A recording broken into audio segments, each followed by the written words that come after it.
In this video, we're going to talk about how to solve quadratic equations by taking square roots. So this is called sometimes the square root method. And when you solve quadratic equations, there's many other methods like the quadratic formula or factoring or graphing or completing the square. But in this square root method, I'm going to show you two different examples that you might come across. And the idea here is that you have a perfect square. See how we have x squared or some type of quantity squared? That's what we want to isolate. We want to get by itself on one side of the equal sign. Now notice in this problem that we have a squared term, but we don't have like an x to the first term, like a linear term. We just have this quadratic or second degree term. So let's work from the outside in towards that x squared to get it by itself on one side of the equation. So I'm going to do that by adding 1 to both sides. You don't want to multiply by 3 first. You want to work from the outside in.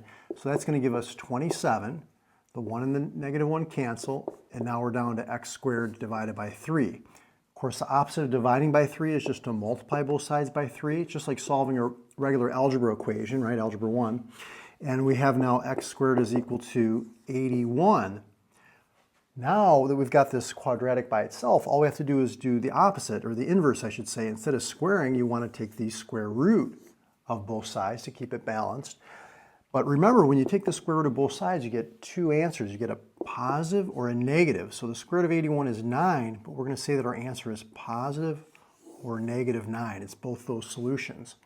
Now for number 2, we have this quantity, this binomial of two terms squared. So we're going to try to isolate and get just this perfect square here by itself on one side of the equal sign. Again, working from the outside in towards that perfect square, the minus 6 is further away, so I'm going to add that 6 to both sides to give us 30 on the right. And now we're just left with 5 times x plus 2 squared on the left.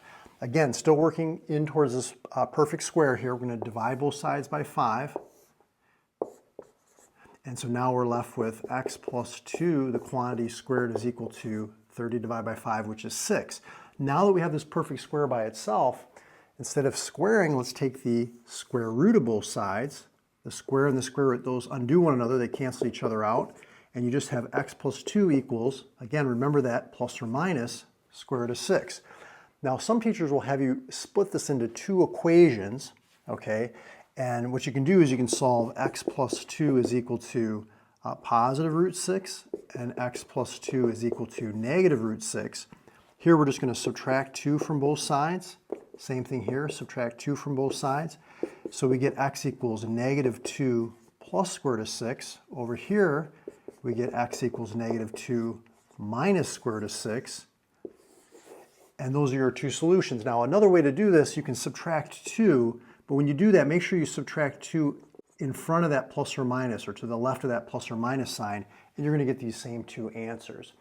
So great job if you're able to follow these two examples. If you want to see all the 5 different techniques that are used to solve quadratic equations, follow me over to that video I did right there to learn all those other different techniques. I'll see you in that video.